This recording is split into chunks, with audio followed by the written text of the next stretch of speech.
نیت کی فضیلت۔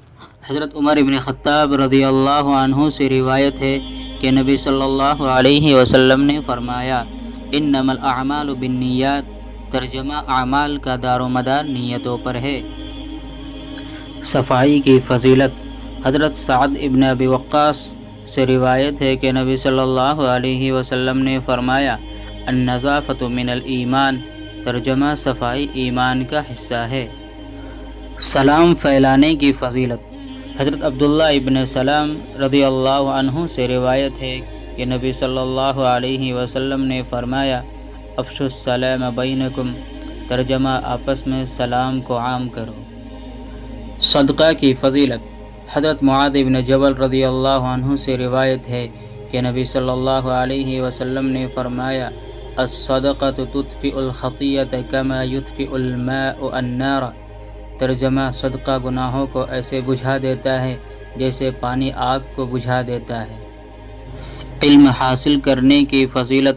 حضرت ابو ہریرہ رضی اللہ عنہ سے روایت ہے کہ نبی صلی اللہ علیہ وسلم نے فرمایا، من سلک طریقا یلتمس فیہ علما سہل اللہ لہ بہ طریقا الی الجنہ، ترجمہ جو علم حاصل کرنے کے لیے راستہ اختیار کرے، اللہ اس کے لیے جنت کا راستہ آسان کر دیتا ہے۔ والدین کی خدمت کی فضیلت۔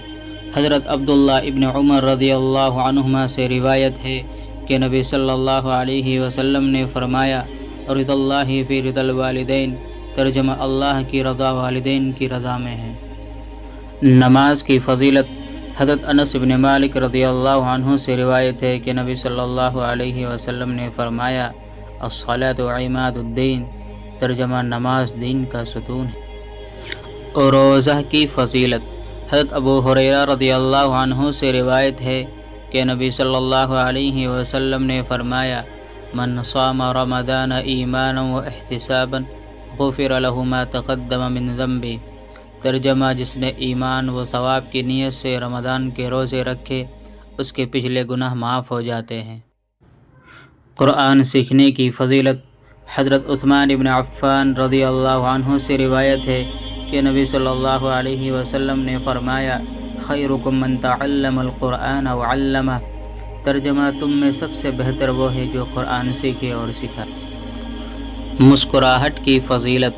حضرت ابو ذر غفاری رضی اللہ عنہ سے روایت ہے کہ نبی صلی اللہ علیہ وسلم نے فرمایا، تبسمک فی وجہ اخیک صدقہ، ترجمہ اپنے بھائی کے چہرے پر مسکرانا بھی صدقہ ہے۔